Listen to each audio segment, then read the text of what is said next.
welcome to my kitchen.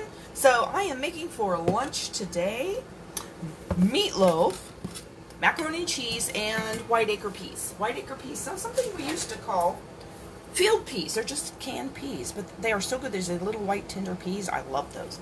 So I'm gonna, it's just gotta warm those up is all. So I'm starting with meatloaf. Now you will find this meatloaf is going to be different than any meatloaf you have ever seen or ever made, because this meatloaf has no breading in it.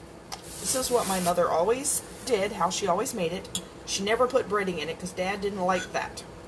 So this has no breading. I've got, hold on, I'm getting this over here. That talking thing. Okay, so I've got, right now, boiling on the stove, I've got water to make macaroni and cheese. Now, I'm going to do something different today. I'm going to use this rotini with the different flavor. So this has carrot, tomato, and spinach pasta, because it says it's a serving of vegetables. So I thought, why not make the macaroni and cheese even better for yourself? So let's put that in there. We're going to set that to cook. Now, I like the noodles to be really soft. If you don't, that's okay. You can cook it to the package directions. But I like them, I like softer noodles. I don't like al dente. I saw Paula Dean the other day on Facebook, and she also said she does not like pasta al dente. She likes it real soft. And I'm like, well, thank you, Paula Dean. I'm glad I'm not the only one. I do not like it, what they call to the tooth. I don't like it that way. Sorry. If you do, go ahead and cook it that way. Okay, so we got that going. I'm going to turn that down here in a minute once it goes back to boiling. Okay, so here's what I use for meatloaf. It is ground chuck. Is all I use for anything. The only kind of hamburger is ground chuck, because it's got real good flavor. It doesn't have a lot of extra fat, but it still has enough to have flavor. So I'm going to put meat in my bowl. Now I'm just making a small meatloaf today because it's just for me and Mom. Now, like I said, I have never seen any meatloaf recipe that didn't require some sort of breadcrumbs. But Mom never put that in meatloaf. Never put. So basically, this is baked hamburger. That's what it is. And we're perfectly happy with that. It is baked hamburger. But you don't have the soft mushiness of meat that you would get with when you add breading. Okay, so here's my onion. I'm going to chop up my onion as soon as I find where my knife went. Here it is.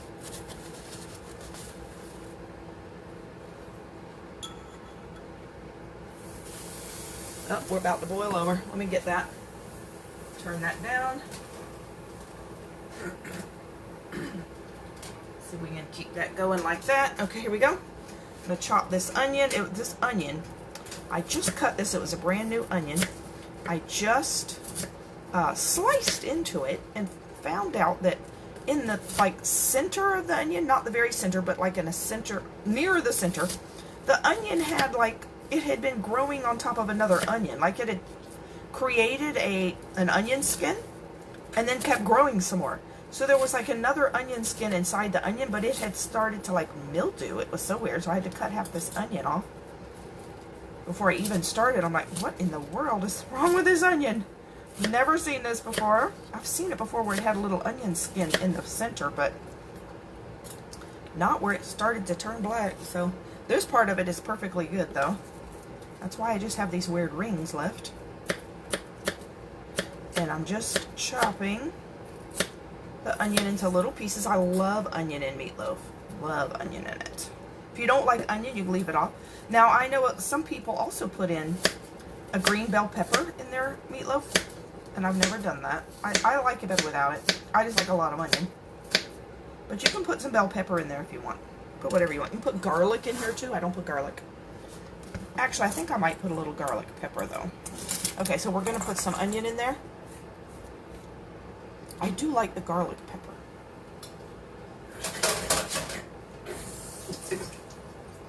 So let me get that real quick. Here's the garlic pepper. This is really good if you can find it. Last time I had to get it, it's McCormick. Last time I had to get it, I had to order it on Amazon. Believe it.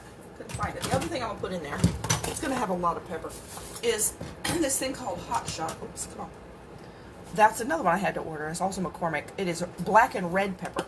Or you can just put the red pepper. This will give it a little spice kick because of the red pepper. Then I like to put in this one. Now you can put Worcestershire sauce in here. This I actually found is Worcestershire flavored black pepper. I say this don't have a lot of black pepper in it. But this, you smell it? It smells just like Worcestershire sauce. It smells really good. It also smells like pepper, so don't take too big a whiff. Put that in there. And then I'm going to put some salt. Let me find where I put my salt. Here's my salt. And I'm not measuring this. You see, I just, there you go. Put some in there. Then that is pretty much going to be it. Let me see here.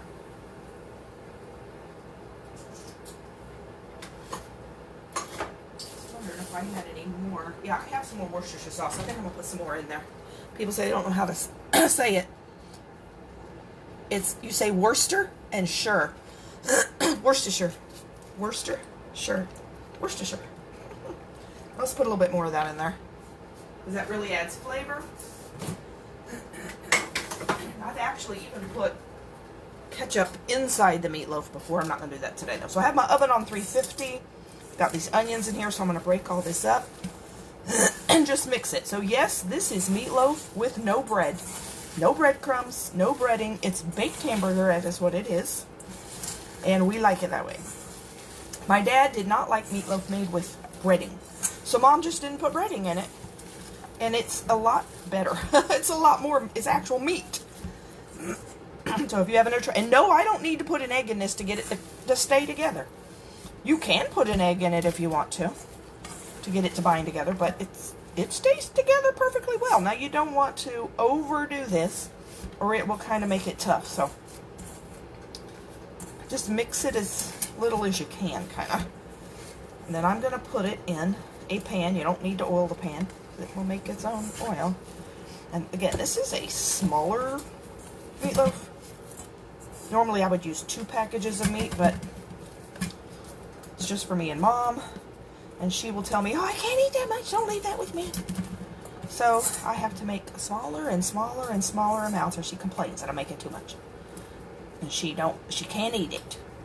And I don't want to take it home either because I'm dieting. So it's great for Sunday, and then I'm done. So that's why I'm making smaller and smaller amounts. I'm trying to. It's cheaper this way. Okay, so here's my pan. All this onion is not wanting to stay on here. Hold on, picking it all up. Pick it up, put it in there. Okay, I do have an awful lot of onion, but I like an awful lot of onion. So I'm just putting it in this square pan, flattening it out. And I keep all these edges around the pan, so that's somewhere where the grease to go.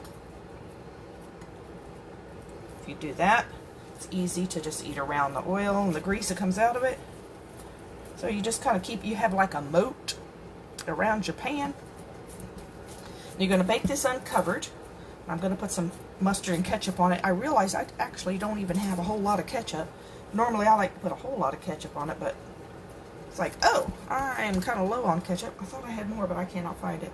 So we're going to put that in there. I'm making it kind of flat so it won't take so long to cook. And then I'm going to wash my hands real fast. Since I had them in the raw meat.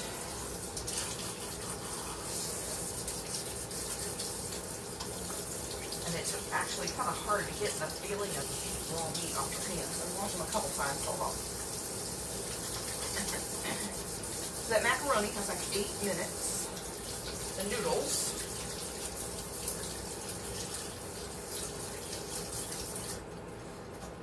So we're doing good with that. Let me get this pan out of the way. Okay, so then I'm going to take my mustard. You can use, this is just plain yellow mustard. You can use spicy if you want. Use whatever you want. I just like plain yellow mustard with meatloaf. I normally don't like mustard at all, but I like it on the meatloaf. Adds a lot of flavor. So I just make zigzag. You can tell it's almost gone. My ketchup is going to do this too.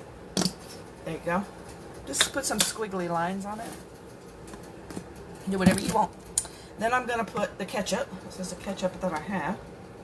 It might be enough. And I kind of just go in between the mustard. Make it pretty. And make sure I don't run out before I get to the end. Please don't run out before I get to the end. Kind of went on top of the mustard there, but that's okay. It's just decorative anyway. Come on, all the way down. Ketchup, all the way down. We're almost there. Now, I usually like to put extra on when I eat it, but Mom has extra at her house, so, because I know I just bought it for her last week. I do the grocery shopping, so I know she has more ketchup. Alright. That was just like exactly enough right there. Seriously, am out. Alright, there we go. And there, voila, is our meatloaf. So I'm going to go ahead and put that in. Uncovered. And that will take about 45 minutes to an hour to cook that. And what time do we have? It's 11 o'clock, that's perfect. Okay, so now I'm going to finish the sauce for my macaroni, which will be done in 6 minutes. Okay, so there's my pan with butter. That's already melted, so that's only melted because it's over the vent for the stove. I'm actually going to turn it on, and that is 6 tablespoons of butter. Then I'm going to add 6 tablespoons of flour, and then I just put probably a teaspoon of salt and some black pepper that I didn't measure in there. I'm going to put that in the butter, and we're going to stir that to make a roux. A roux is just a mixture of either butter or oil and flour, and it makes a paste.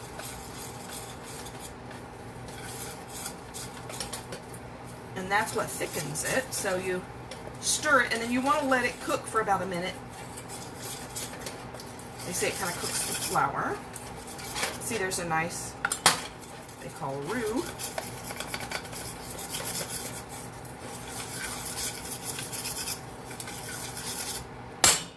We're going to leave that there. Let it cook for a minute. Then I'm going to add to that a cup. This is actually like a cup and a quarter of milk, and then I have like a quarter cup of sour cream. This is the magic right here. You want some good, you see that's bubbling. You want some good macaroni and cheese that is not dry. You got to use some sour cream. And so I use mostly milk. So I use about, now I'm cutting down this recipe from what I normally make, but normally it's 1.5 cups of milk and 1/2 cup of sour cream when you make a little more. And this is, I pre-warmed the milk only because it's faster. So there we have that. Now I'm going to go ahead and pour this milk in. Now you don't need to cook the sour cream in there. The milk, I will.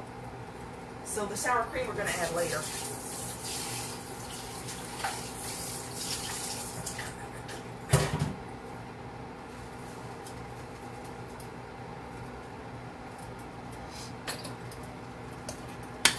So I'm going to stir this, and it'll be real lumpy and everything when you first put it in. It'll be fine though. Once it reaches a boil, it will all smooth out and thicken up. And then we're going to add the cheese. So the cheese, we're going to need 1.5 cups of cheese with the amount of recipe I'm making today. I'm kind of making like 3/4 of my normal recipe. Again, to cut down how much we have, so I don't have a whole lot of leftovers.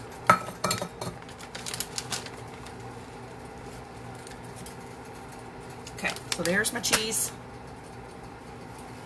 And that is 1.5 cups of shredded cheddar cheese. You can put whatever cheese you want in it, though. You can put the bits, do whatever you like. Okay, so it's about to boil already. That's great. I turned it up.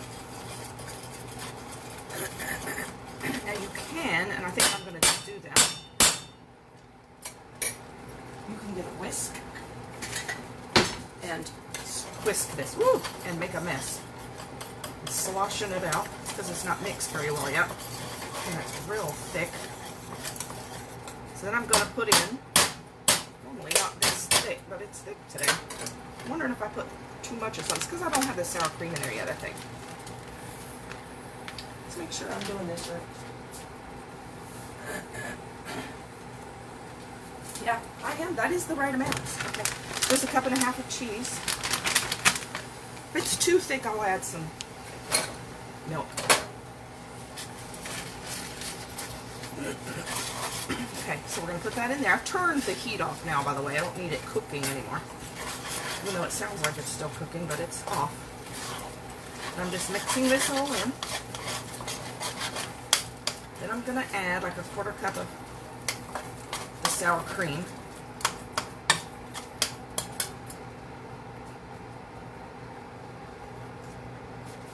actually a 1/4 cup plus 2 tablespoons.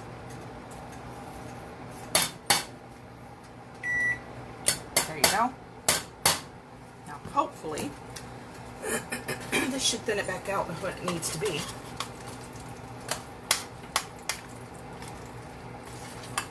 You know what I think I did? I think I put too much flour in. I think that's the problem. It is. That is the problem. I've done too much flour and butter. I did it 1 1/2 instead of 3/4. That's the problem. All right, well, we'll fix that. All I have to do is add some more milk. I knew I measured something wrong. It's because I'm in a hurry. All right, let's turn on the heat a little bit again. I'm like, whoa, this isn't supposed to be this thick.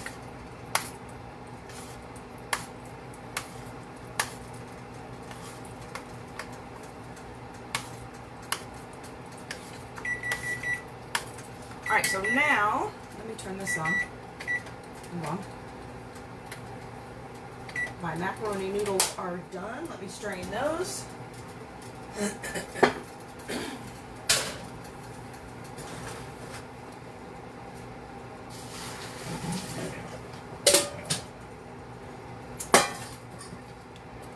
Make sure I got that turned off.